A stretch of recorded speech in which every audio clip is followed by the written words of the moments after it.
السلام علیکم ریڈرز، کیسے ہیں آپ سب؟ امید ہے سب خیریت سے ہوں گے۔ تو جناب، آج کی قسط کچھ زیادہ ہی دھماکے دار ہونے والی ہے، کیونکہ آج کی قسط میں آپ لوگوں کو بہت کچھ ایسا دیکھنے کو ملے گا جس کا شاید آپ نے سوچا بھی نہ ہو۔ تو بس جلدی سے اپنی اپنی جگہ سنبھال لیں، کیونکہ آج کی قسط مس نہیں کرنی۔ قسط کو آخر تک ضرور پڑھیے گا اور پھر مجھے کمنٹ کر کے بتائیے گا کہ آپ کو آج کی قسط کیسی لگی۔ دل نے چن لیا تمہیں، قسط نمبر 6۔ کہاں گئی تھی تم؟ سچ سچ بتاؤ، کچھ چھپا رہی ہو نا مجھ سے؟ شازمہ نے جنت کے واپس لوٹتے ہی اسے آڑے ہاتھوں لیا تھا۔ مصباح بھی اپنے بابا سے چھپ کر ان دونوں کے پاس آ گئی تھی۔ وہ لوگ ابھی جنت کی پسندیدہ جگہ پر اس کے آس پاس بیٹھی اس کے گمسم انداز پر اس کے سر ہوئی تھیں۔ انہیں جنت کچھ الجھی الجھی سی لگی تھی۔ میں سوچ رہی ہوں، اگر یہ مرد دنیا میں نہ ہوتے تو دنیا کتنی حسین ہوتی۔ جنت کی بات پر وہ دونوں اپنی مسکراہٹ نہیں روک پائی تھیں۔ اگر مرد اس دنیا میں نہ ہوتے تو ہمارا بھی اس دنیا میں آ پانا امپاسبل تھا۔ مصباح کی بات پر جنت اسے گھور کر رہ گئی تھی۔ جنت، میں جانتی ہوں تم ہم سے کچھ چھپا رہی ہو، پلیز بتا دو کیا بات ہے؟ شازمہ بضد تھی، جس پر جنت کو ناچار انہیں اس شخص کے بارے میں سب بتانا پڑا تھا۔ کیا اتنا سب کچھ ہو گیا اور تم نے ہمیں بتایا ہی نہیں؟ شازمہ نے بے یقینی سے اس کی جانب دیکھا تھا۔ جنت، تم ایک کام کیوں نہیں کرتی؟ اس شہری بابو کے ساتھ بھاگ جاؤ، چوہدری پالاد سے بھی بچ جاؤ گی اور اپنے خواب بھی پورے کر لو گی۔ جب چوہدری پالاد سے مقابلہ کرنے کے قابل ہو گئی تو واپس لوٹ آنا۔ مصباح ان دونوں کی جانب دیکھتی پرجوش انداز میں بولی تھی، جس کے جواب میں جنت نے اسے ایسے دیکھا تھا جیسے اس کی دماغی حالت پر شبہ ہو۔ تمہارا دماغ خراب ہو چکا ہے؟ جنت نے وہاں سے اٹھنا چاہا تھا۔ نہیں جنت، مصباح کا آئیڈیا اتنا برا بھی نہیں ہے، اس پر سوچا جا سکتا ہے، تمہاری زندگی بچ جائے گی یار۔ شازمہ اس کا بازو تھام کر واپس بیٹھاتے بولی تھی۔ تم دونوں پاگل تو نہیں ہو گئی؟ میں اس شخص کو جا کر کیا کہوں کہ میں نے تمہاری جان بچائی ہے؟ اب تم مجھے میری شادی سے بھگانے آ جاؤ تاکہ وہ چوہدری تمہارے ٹکڑے ٹکڑے کر دے۔ جنت ان کے شاندار مشوروں پر تپ کر بولی تھی۔ اس کے بارے میں یہاں تمہارے اور دلشیر بابا کے علاوہ کوئی کچھ نہیں جانتا، پھر اس کا کیسے پتہ چلے گا کسی کو؟ جنت کے صاف انکار پر ان دونوں کا جوش مانند پڑ چکا تھا۔ انہیں لگا تھا کہ شاید ان کی دوست اس مصیبت سے بچ جائے گی، مگر جنت ان کی کوئی بات سن ہی نہیں رہی تھی۔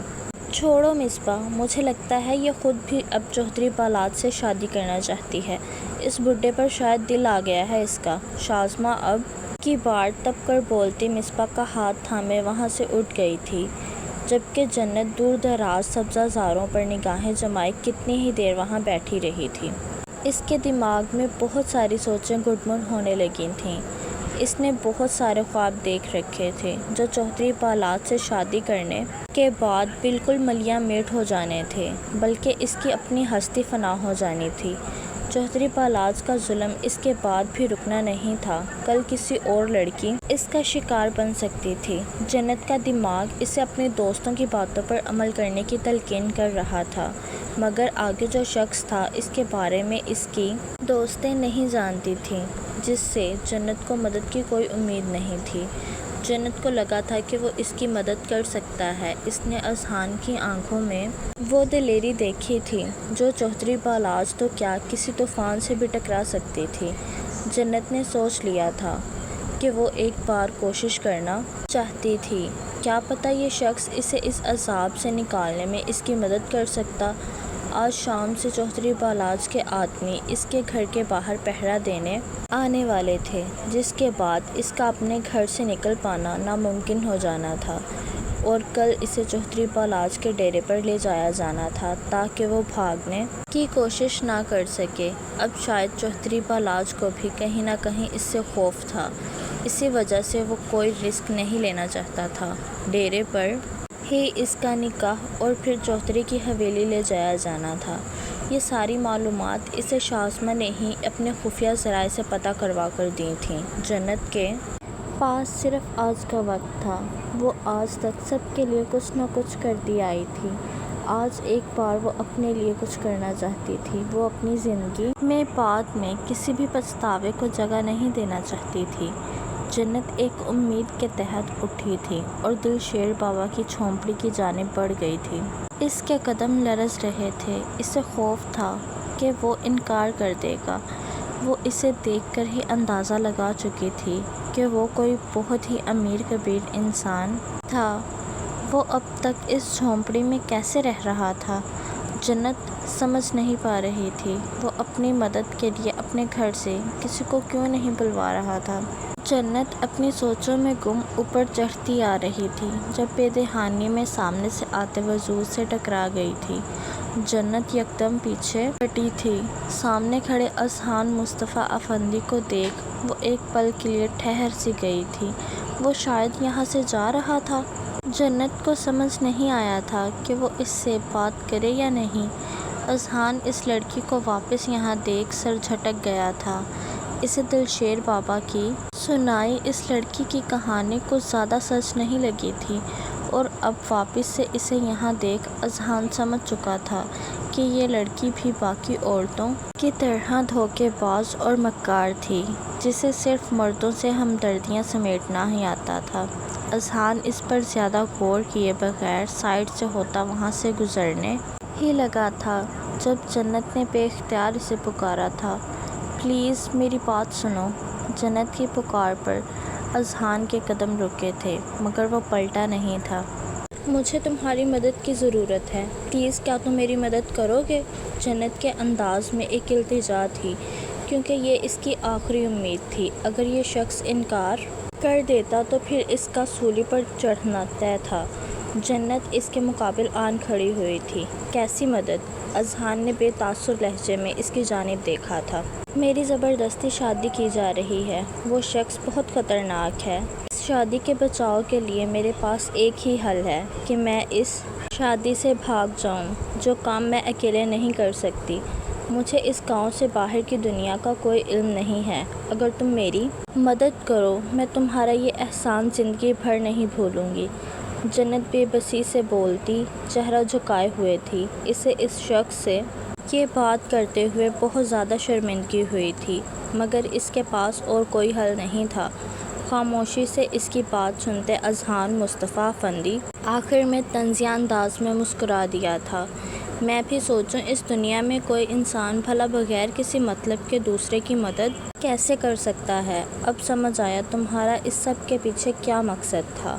اذہان کے سرد لہجے پر جنت نے سر اٹھا کر اس کی جانب دیکھا تھا۔ میرا سٹینڈرڈ ابھی اتنا لو بالکل بھی نہیں ہوا کہ میں تم جیسی لڑکی کو اس کی شادی سے بھگانے پہنچ جاؤں، اور نہ ہی ابھی وہ سسی پنوں والا دور ہے۔ یہ ساری کہانیاں سنا کر دلشیر بابا کو ہی بیوقوف بنانے کی کوشش کرنا، میں ان سب باتوں میں نہیں آنے والا۔ اذہان اپنے مخصوص مغرور انداز میں اس کی عزت دو کوڑی کی کرتا اس کا جواب سنے بغیر آگے بڑھ گیا تھا، جبکہ جنت کو تو جیسے پتنگ لگ گئے تھے۔ یہ شخص اس کی سوچ سے بھی زیادہ بدتمیز نکلا تھا۔ او ہیلو، میں بھی کوئی گری پڑی لڑکی نہیں ہوں۔ جنت نام ہے میرا۔ میرا معیار تم سے بھی کہیں اوپر ہے۔ تم رئیس زادے ہوگے اپنے گھر میں، مجھ جیسی لڑکی سے کیا مطلب ہے تمہارا؟ تم جو یہ اپنے پیروں پر کھڑے ہو نا، یہ میری وجہ سے ہے۔ اگر وہیں کھائی میں مرنے کے لیے چھوڑ دیتی تو پھر تم نے اپنے اسی سٹینڈرڈ کے ساتھ اوپر پہنچ جانا تھا۔ مدد نہیں کرنی تو سیدھی طرح بولو، یوں بے عزت کرنے کی کیا ضرورت ہے؟ تم سب مرد ہوتے ہی ایک جیسے ہو۔ نہ جانے کیا سوچ کر میں تمہارے پاس مدد مانگنے آ گئی تھی۔ کیسے بھول گئی؟ تم بھی تو ایک مرد ہی ہو، ظالم اور کم ظرف۔ جنت کو وہ غصے کی تصویر بنی جو منہ میں آیا تھا بولتی چلی گئی تھی، جبکہ اذہان کسی کو اپنے سامنے اس قدر بدتمیزی سے بولتا دیکھ دنگ رہ گیا تھا۔ یہ لڑکی نہ تو اس کی شخصیت سے مرعوب ہوئی تھی اور نہ ہی اس کے آگے ذرا سی کمزور پڑی تھی۔ وہ آنکھوں میں آنسو بھرے بنا لمحے بھر کے لیے بھی رکے بولتی چلی گئی تھی۔ 2 بار اس نے اپنے گلابی گالوں سے آنسوؤں کو رگڑا تھا، جس کی وجہ سے اس کا گال اس جگہ سے بالکل لال ہو گیا تھا۔ وہ اسے اتنا کچھ سناتی واپس پلٹ گئی تھی، جبکہ اذہان اپنی جگہ پتھر بنا کھڑا اسے کوئی جواب نہیں دے پایا تھا۔ وہ وہاں سے جا رہا تھا، مگر اب اس کے قدموں نے اس کا ساتھ نہیں دیا تھا۔ وہ واپس دلشیر بابا کی جھونپڑی کی جانب لوٹ گیا تھا۔ اس کے بعد اس کا پورا وقت جنت کے بارے میں ہی سوچتے گزرا تھا۔ اس کی معصوم صورت اذہان کی آنکھوں کے آگے سے ہٹنے کا نام نہیں لے رہی تھی۔ اسے اب بھی جنت کی بات پر یقین نہیں آ رہا تھا۔ رات آہستہ آہستہ ڈھل رہی تھی جب اسے دور فضا میں پٹاخوں کی آواز سنائی دی تھی۔ دلشیر بابا کے مطابق آج جنت کی مہندی تھی۔ اذہان اب تک ایک بار بھی گاؤں کی جانب نہیں گیا تھا، مگر ابھی نہ جانے کیوں اس کا دل اسے وہاں جانے پر مجبور کر رہا تھا۔ کچھ دیر کی سوچ و بچار کے بعد وہ دلشیر بابا کی شال اٹھا کر اپنے گرد اچھے سے اڑاتا ٹارچ اٹھائے پہاڑی سے نیچے اتر آیا تھا۔ ڈھول اور شہنائیوں کی آواز میں اسے جنت کے گھر تک لے جانے میں معاون ثابت ہوئی تھیں۔ مٹی کے بنے کچے گھروں کو دیکھنا اذہان کے لیے بہت مختلف تجربہ تھا۔ جنت کے گھر کے باہر پہنچتے اذہان نے اسے تلاشنا چاہا تھا، مگر وہاں عورتوں کا جھرمٹ اس قدر زیادہ تھا کہ وہ دور سے کھڑے ہو کر جنت کو نہیں دیکھ پایا تھا۔ بہت دیر وہاں کھڑے رہنے کے بعد وہ واپس پلٹا تھا۔ جب گھر کی پچھلی طرف سے گزرتے اس کی سماعتوں سے سسکی کی آوازیں ٹکرائی تھیں۔ اذہان آواز کی سمت بڑھا تھا۔ چھوٹی سی کھڑکی نظر آئی تھی جس کا پٹ ہلکے سے وا کرتے اس کی نظر سامنے کے منظر پر پڑتی پلٹنا بھول گئی تھی۔ مایوں کے جوڑے میں پھولوں سے ہار سنگھار کیے ہچکیوں سے روتی وہ لڑکی جنت ہی تھی۔ اذہان کتنے ہی لمحے اس منظر سے نہیں نکل پایا تھا۔ ایک عجیب سی بے چینی تھی جو اس کے پورے وجود میں سرایت کر گئی تھی۔ وہ مزید یہ منظر نہیں دیکھ پایا تھا، خاموشی کے ساتھ وہاں سے ہٹ گیا تھا۔ جنت اس وقت چودھری بالاج کے ڈیرے پر تھی، جہاں پر اسے کسی سے بھی ملنے کی اجازت نہیں تھی۔ وہ اپنی ماں اور دوستوں سے بھی نہیں مل سکتی تھی۔ کچھ ہی دیر بعد وہ چودھری بالاج کی جہنم میں جانے والی تھی۔ جنت کو بیش قیمت زیورات اور بھاری عروسی جوڑے میں 16 سنگھار کر کے اس کے حسن کی دلکشی میں مزید اضافہ کیا گیا تھا۔ چودھری بالاج کے ملازمین ابھی تھوڑی دیر پہلے یہاں سے گئی تھیں۔ کچھ ہی دیر میں اس کا نکاح ہو جانا تھا۔ جنت بے چینی سے ٹہلتی اپنی ہار اور بے بسی پر کڑھ رہی تھی۔ اس کی آنکھیں بھی اب تو آنسو بہا کر تھک چکی تھیں۔ اس کے ارد گرد بہت سخت پہرا تھا۔ کوئی بھی چودھری بالاج کی اجازت کے بغیر اندر نہیں آ سکتا تھا۔ جنت کو لگ رہا تھا شدید ذہنی دباؤ کے عالم میں اس کے دماغ کی کوئی نس پھٹ جائے گی۔ جب دروازہ کھلنے کی آواز آئی تھی، جنت نے خوف کے عالم میں اس جانب دیکھا تھا۔ اسے اپنی موت اپنے بہت قریب آتی دکھائی دی تھی۔ دروازہ کھلتے ہی کسی سیاہ شال میں ملبوس نقاب پوش کو دیکھ جنت خوف کے عالم میں دیوار سے جا لگی تھی۔ اب یہ کون سی نئی مصیبت نازل ہو چکی تھی اس پر؟ یہ شخص کون تھا جو ہاتھ میں بندوق اٹھائے اس کی جانب بڑھ رہا تھا؟ کون ہو تم؟ جنت دیوار سے چپکی ہکلائی تھی، جبکہ مقابل تو سامنے کھڑی حسن کی مورتی کو دیکھ اپنی جگہ سے ہل بھی نہیں پایا تھا۔ لال عروسی جوڑے میں سر سے پیر تک سجی وہ کوئی اپسرا معلوم ہو رہی تھی۔ اس کا قیامت خیز سراپا دیکھنے والے کا ایمان متزلزل کرنے کے لیے کافی تھا۔ مقابل نے کیسے اپنے اعصاب پر قابو پایا تھا یہ وہی جانتا تھا۔ اس کی نظریں جنت کی بڑی سی نت سے ہٹنے کا نام ہی نہیں لے رہی تھیں، جو اس کے سانس لینے پر سرخ لپسٹک سے سجے ہونٹوں سے ٹکراتی دھیرے دھیرے لرز رہی تھی۔ اس نے جیسے ہی قدم آگے بڑھائے ایک دم ہر طرف اندھیرا چھا گیا تھا۔ جنت کو اپنی جان کے ساتھ ساتھ اپنی عزت بھی خطرے میں معلوم ہوئی تھی۔ اس سے پہلے کہ وہ شخص اس تک پہنچتا، جنت نے اپنے بچاؤ کے لیے چلانا چاہا تھا۔ مقابل بھی جیسے اس کی اس عادت سے پہلے ہی واقف تھا۔ اس نے قریب آتے جنت کے سرخ لپسٹک سے سجے ہونٹوں پر اپنی مضبوط ہتھیلی جما دی تھی۔ خبردار آواز نکالی تو اگر چلا کر اس چودھری کو بلانا ہے تو پھر بے شک اپنا یہ شوق پورا کر لو۔ ٹارچ آن کرتے وہ سرگوشیانہ لہجے میں بولا تھا۔ جنت نے جھٹکے سے سر اٹھا کر اس کی جانب دیکھا تھا۔ اس کی کاجل اور مسکارے سے سجی دل نشین آنکھیں پھٹی کی پھٹی رہ گئی تھیں۔ یہ شخص یہاں موت کے کنویں میں اس کی مدد کو آن پہنچا تھا۔ جنت صدمے کی حالت میں کھڑی، چلانا تو دور، کچھ لمحوں کے لیے سانس لینا بھی بھول چکی تھی۔ ایسے ہی کھڑے رہنے کا ارادہ ہے کیا؟ اذہان اس کے ہونٹوں سے ہاتھ ہٹاتے ذرا سے فاصلے پر ہوا تھا۔ تم یہاں کیسے؟ جس جگہ پرندہ بھی پر نہیں مار سکتا تھا وہاں یہ شخص کیسے پہنچ گیا تھا؟ جنت کو یقین نہیں آیا تھا۔ اسے ابھی بھی یہ سب اپنا وہم لگ رہا تھا۔ میرے لیے کہیں بھی پہنچنا مشکل کام نہیں ہے، اب جلدی چلو یہاں سے۔ اذہان اسے اپنے پیچھے آنے کا اشارہ کرتے واپس دروازے تک پہنچا تھا۔ جنت ہوش میں آتی، تشکر سے گرتے آنسوؤں کو پونچھتی جلدی سے اس کے پیچھے بھاگی تھی۔ یہ چادر اوڑھ لو۔ اذہان نے اس کے حلیے پر ایک اچھوتی نظر ڈالتے اپنے گرد سے شال اتار کر اس کی جانب بڑھائی تھی، جسے ایک سیکنڈ کی بھی دیر کیے بغیر جنت اپنے گرد اچھے سے اوڑھ چکی تھی۔ اذہان دھیرے سے دروازہ کھولتا کمرے سے باہر نکلا تھا۔ اس نے ٹارچ بند کر دی تھی۔ جنت اس کے بالکل پیچھے ہی تھی۔ جنت نے جیسے ہی کمرے کے باہر قدم رکھا، خاموش فضا میں اس کی چوڑیوں اور پائل کی چھن چھن نے ارتعاش پیدا کیا تھا۔ آواز نہیں آنی چاہیے تمہاری۔ اذہان نے واپس پلٹ کر اسے گھورا تھا۔ میں کیا کروں؟ ان کی آواز تو آئے گی، رکو میں اتار کر آتی ہوں۔ جنت اسے جواب دیتی واپسی کے لیے پلٹی ہی تھی جب اذہان نے اس کا بازو اپنی گرفت میں لیتے اسے اپنے قریب کیا تھا۔ تمہارے بناؤ سنگھار کے لیے وقت نہیں ہے ہمارے پاس۔ اسے کچھ بھی سمجھنے کا موقع دیے بغیر اذہان اسے کسی بے جان گڑیا کی طرح اٹھا کر اپنے کندھے پر ڈالتا وہاں سے نکلتا چلا گیا تھا۔ جنت اس کی اس جرأت پر ساکت سی کتنی ہی دیر کوئی حرکت ہی نہیں کر پائی تھی۔ اذہان نہ جانے کن راستوں سے ہوتا اسے اٹھائے چوہدری بالاج کے ڈیرے سے نکل آیا تھا۔ ڈیرا ایک بار پھر سے روشن ہو چکا تھا۔ چوہدری بالاج بڑے کروفر کے ساتھ صحرا سجائے بارات لیے وہاں آن پہنچا تھا۔ اسے اپنی طاقت پر کچھ زیادہ ہی بھروسا تھا۔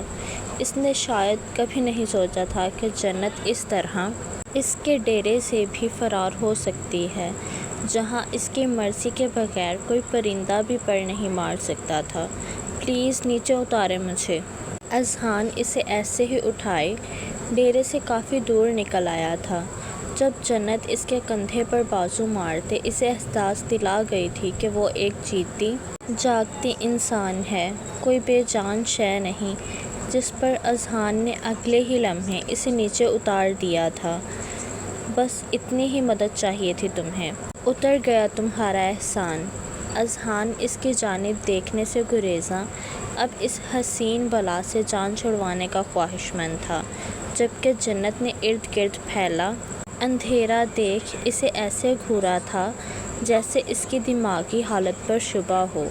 میں اس خوفناک اندھیری رات میں کہاں جاؤں گی بھلا؟ جنت اس کے ارادے جان کر رو دینے کو تھی۔ چوہدری بالاج کے آدمی اسے ڈیرے پر نہ پا کر کسی بھی وقت اس کے پیچھے آ سکتے تھے، اور اگر اس بار وہ ان کے ہاتھ لگ جاتی تو اس کا انجام مزید دردناک ہونا تھا۔ یہ میرا مسئلہ نہیں ہے۔ اذہان نے کندھے اچکائے تھے۔ اگر پوری مدد نہیں کرنی تھی تو یہاں تک بھی کیوں لائے؟ اس اندھیرے میں تو میں اکیلے 5 منٹ بھی رہی تو میں نے ویسے ہی فوت ہو جانا ہے۔ جنت کی آنکھوں سے بے اختیار آنسو بہہ نکلے تھے۔ اذہان جو واقعی اسے وہیں چھوڑ کر جانے کا ارادہ رکھتا تھا، اس کی نم آلود آواز پر اس نے پلٹ کر جنت کی جانب دیکھا تھا۔ اس کی شال کو اپنے گرد لپیٹے وہ ابھی تک اسی حلیے میں قیامت ڈھا رہی تھی۔ اذہان کی نظریں اب کی بار بھی اس کی نتھ میں اٹک کر رہ گئی تھیں۔ اس کے فرار کی اصل وجہ ہی یہی تھی۔ وہ بار بار بات کرتے جب اپنی نتھ کو ٹھیک کرتی تھی تو اذہان کو اپنے وجود میں ایک عجیب سی سنسنی پھیلتی محسوس ہوتی تھی۔ اذہان نے اس کی جانب سے رخ موڑتے اپنی پیشانی کو ملا تھا، پھر گہری سانس ہوا میں خارج کرتے وہ پلٹا تھا۔ ٹھیک ہے، چلو میرے ساتھ، مگر پہلے اپنی یہ نتھ اتار کر دو مجھے۔ اذہان کے مان جانے پر جنت خوش ہوتی اس کی آخری بات پر الجھن بھری نگاہوں سے اسے تکنے لگی تھی۔ نتھ، مگر کیوں؟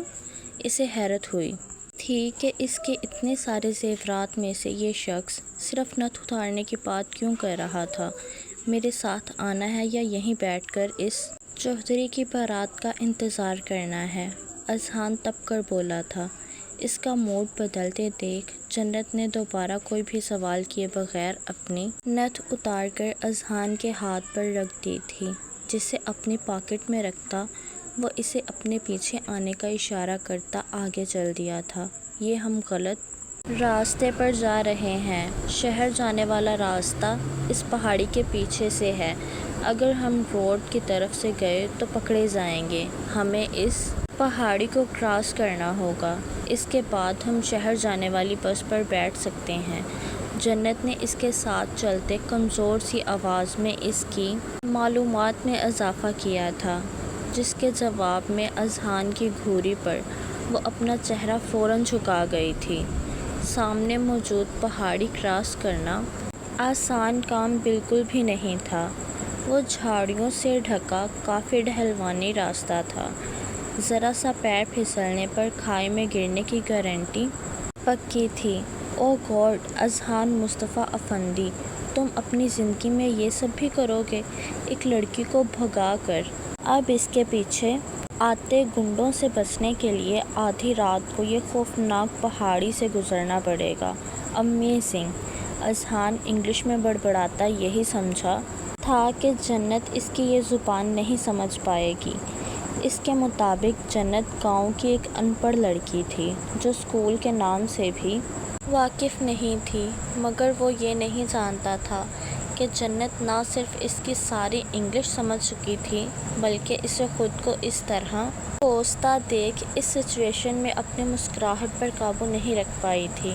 وہ اندر سے ابھی بھی بہت زیادہ خوفزدہ تھی۔ چوہدری کے لوگ کبھی بھی ان تک پہنچ سکتے تھے۔